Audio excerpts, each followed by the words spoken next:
বলুন শ্রী বিষ্ণু, মুক্তা সরু দিকটা পাশে রাখুন, হ্যাঁ চাপা দিয়ে বলুন শ্রী বিষ্ণুর নম অদ্য আশ্বিনে মাসি কৃষ্ণে পক্ষে মহালয়া অমাবস্যায়াং তিথো। যে যার গোত্র বলুন, নিজের নাম বলুন।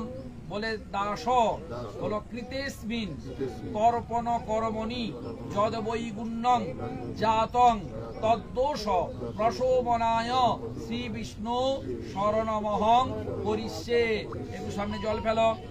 এই যে তর্পণ করতে গিয়ে যে ভুল ভ্রান্তি ত্রুটি হয়েছে তার নিবারণের জন্য ভগবান বিষ্ণুর নাম 10 বার মনে মনে করো।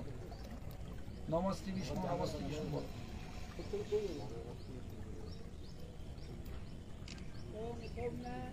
হয়ে যাবার পর বলবেন নম, ওটা নামিয়ে রেখে দিবেন, দিয়ে বুকের কাছে হাত জোড়ো করে জলটা রেখে দিন না, পরে শেষের বারে দিয়ে দেবেন। বুকের কাছে হাত জোড়ো করে বলুন নম যত সঙ্গম কৃতম কর্ম জানতা